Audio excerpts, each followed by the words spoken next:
You wake in darkness, the stench of wine burning your nose. A single sip from the cup you're about to taste could end your life.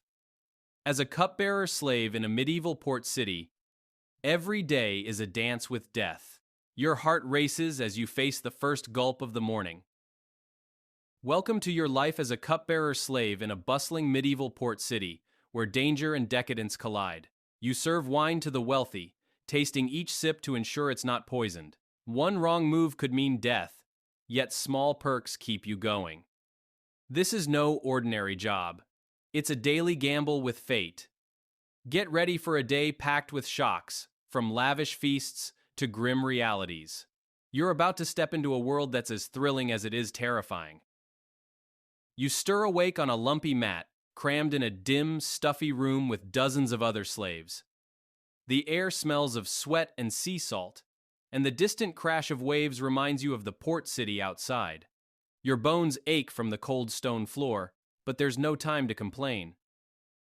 A sharp crack of the overseer's whip cuts through the morning haze, jolting everyone upright. You stretch, wincing as your feet hit the icy floor, and swap hushed hellos with your fellow slaves. A sliver of dawn sneaks through a tiny window, barely lighting the grim space. You shuffle to a shared basin, splashing your face with murky, frigid water that smells faintly of fish. No fancy soaps here. You make do and dry off with a rag so rough it might as well be sandpaper. It's not glamorous, but it wakes you up. You slip into a threadbare tunic, tied with a belt that's seen better days, and check your sandals, hoping they hold together. A leather collar etched with your master's name chafes your neck, a constant reminder of your place. You're dressed, but you feel more like a tagged animal than a person. The group murmurs a quick prayer, asking for safety through another grueling day. You head to the kitchen, where breakfast awaits, a chunk of stale bread as hard as a brick, and a sad, shriveled onion. You chew fast, forcing it down with a gulp of watery wine that tastes like regret. Another day as a cupbearer slave has begun, and you're already counting the hours until it's over. You step into the wine cellar, where the air is cool but thick with the musty scent of mold. The overseer barks orders, pointing you to the jugs for the master's breakfast. You grab a clay jug, praying you pick the right one, because a mistake could earn you a lashing. You polish the silver goblets and wine jugs with a rag, scrubbing until they gleam. One scratch could mean trouble, so you're extra careful. Your hands tremble slightly, knowing what comes next, the tasting. Before pouring, you take a tiny sip, heart hammering in your chest. You swirl the wine in your mouth, searching for any hint of bitterness or a weird smell that screams poison. It's fine this time, and you let out a shaky breath, relieved to live another minute. You carry the goblet to the dining hall, bowing low before your master, a wealthy merchant with a permanent scowl. He's deep in talk about trade routes, barely noticing you as you pour the wine. You focus hard to avoid spilling a single drop, because even a splash could ruin your day. You watch your master's face, trying to guess if he's pleased or about to snap. His mood swings faster than a ship in a storm, and you've learned to stay on your toes. You slip back to the kitchen, ready to prep for lunch, but the tension never leaves your shoulders. In the kitchen, another slave whispers a chilling rumor. Someone's plotting to poison the master. Every sip you taste now feels like a roll of the dice with death. You try to laugh it off, but your stomach twists as you head back to the cellar. You select wine for the midday meal, serving the master's family and their fancy guests. One guest stares at you, his eyes cold and unsettling, making your skin crawl. You overhear snippets of their chat about a new slave shipment from distant lands, and you wonder if you'll be traded next. After lunch, you collapse in a corner of the kitchen, your legs screaming from standing all day. The cook cracks a joke about the master's bad breath, and you chuckle, grateful for a moment of lightness. But the break is short, and soon you're back in the cellar, prepping for the big dinner. You pick a pricey wine for the evening feast, knowing a wrong choice could mean a whip's sting. You taste it carefully, savoring the rich flavor but always alert for danger. The thought of poison lingers, but you push it down and head to the dining hall. At dinner, your master hosts a powerful lord, and the pressure's on. You serve the wine, moving like a shadow to avoid attention. Then you spot it. One goblet has a faint, odd smell. You ditch it quietly, heart racing, hoping no one notices your daring move. Your mind drifts to the day you were torn from freedom, likely snatched during a brutal raid or war. The memory stings, but you shove it down, focusing on the goblet in your hand. Life as a cupbearer slave is a strange mix of danger and fleeting perks. Some cupbearers, maybe even you, are eunuchs, castrated to guarantee loyalty to the master. The thought of that agony makes your stomach churn, a grim reminder of the lengths they'll go to control you. You shake it off, but the weight of it lingers. Your master picked you for your looks, wanting a pretty face to show off at his lavish feasts. You're less a person, more a living decoration, paraded like a prize horse. It's humiliating, but you've learned to keep your head down and smile. You once saw a slave whipped raw for spilling a drop of wine. The crack of the lash and his screams still haunt you, scars etched deep as a warning. One wrong move, and that could be you, bleeding on the courtyard stones. But good work sometimes brings rewards, like a new tunic that doesn't itch like burlap. Once, your master tossed you an old brass bracelet, and you guard it like treasure. These tiny scraps of kindness feel like gold in a life of grit. You and the other slaves swap jokes during rare breaks, giggling over the master's tacky gold rings. You play games with pebbles and sticks, stealing moments of joy in the gloom.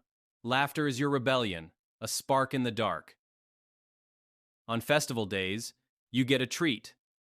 Scraps of meat and sips of leftover wine. You dance with the others, your feet kicking up dust, feeling almost free for a fleeting hour. Those nights are rare, but they keep your spirit from breaking. When you fell sick, a healer dosed you with bitter herbs and tied a weird charm around your wrist. Once, they slapped leeches on your arm to purge bad blood, and you nearly gagged watching them swell. Medicine here is more guesswork than science. Your tunic sports the master's embroidered crest, setting you apart from field slaves. For grand feasts, you might wear a silk scarf, a touch of finery that feels like a cruel tease. You're dressed up, but you're still chained by that collar. You've served at banquets where tables groaned under mountains of food, roasted peacocks, spiced fruits, you name it.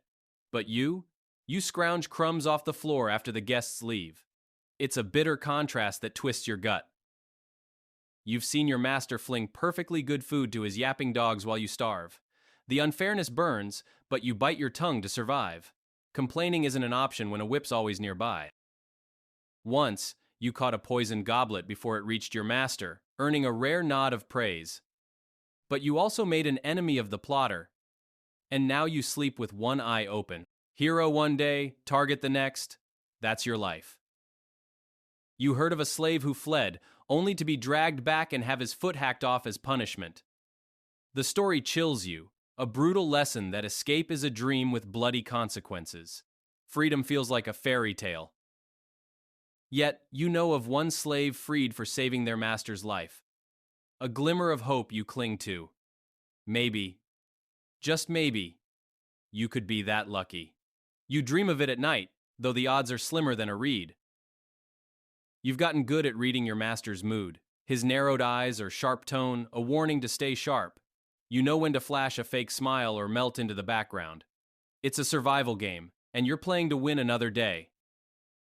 After lunch, you slump under a scraggly tree, the sea breeze, a rare treat cooling your sweaty brow. You chat with a new slave, sharing tips on dodging the overseer's wrath. For a moment, the weight of your collar feels lighter. You swap stories with the newbie, laughing about the time you nearly choked tasting a sour batch of wine. Those close calls are your badge of survival, told with a grin to mask the fear.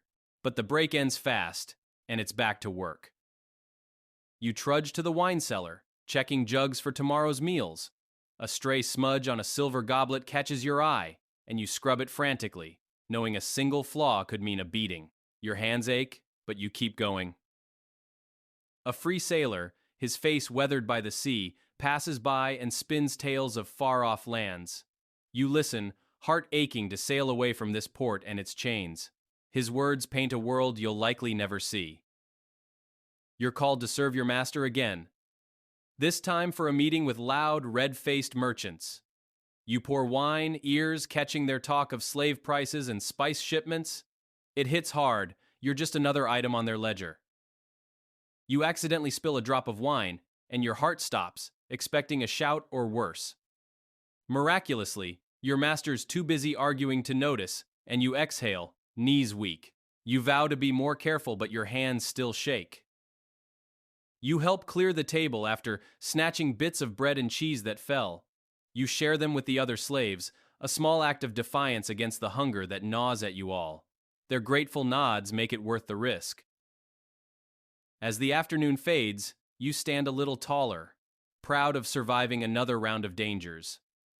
The cellar, the goblets, the master's whims. You've navigated them all, but the day's not over, and you brace for what's next. You sit cross-legged for dinner, slurping a watery bowl of gruel speckled with crumbs of tangy cheese. It's barely enough to quiet your growling stomach, but you savor every bland spoonful.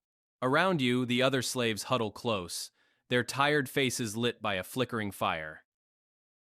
Someone starts telling a folktale about a clever slave outsmarting a cruel master, and you can't help but laugh.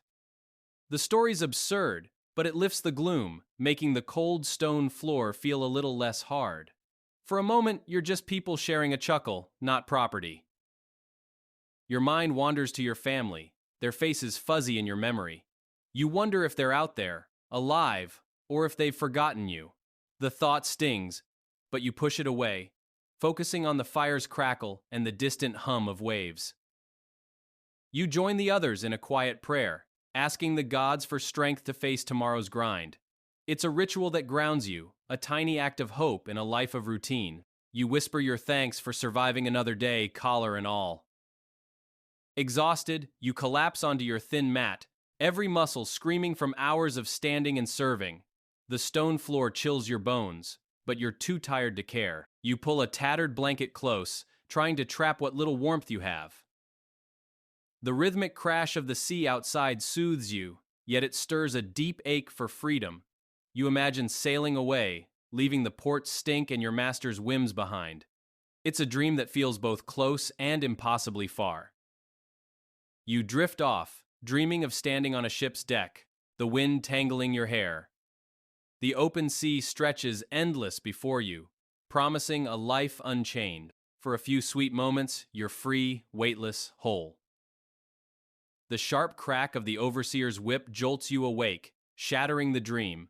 Your eyes snap open to the same dark, cramped room, the same heavy collar. Reality sinks in, and you brace for another day of tasting wine and dodging death. As the moon rises over the port city, you lie on your worn mat, the day's ache settling into your bones. The wave's steady rhythm lulls you, but the weight of your collar keeps freedom just a dream. You've survived another day of tasting wine, dodging poison, and navigating your master's whims. Each small victory, from a shared laugh to a stolen crumb, fuels your stubborn hope. Tomorrow will bring the same grind, but for now, you close your eyes, clinging to the flicker of resilience that keeps you going.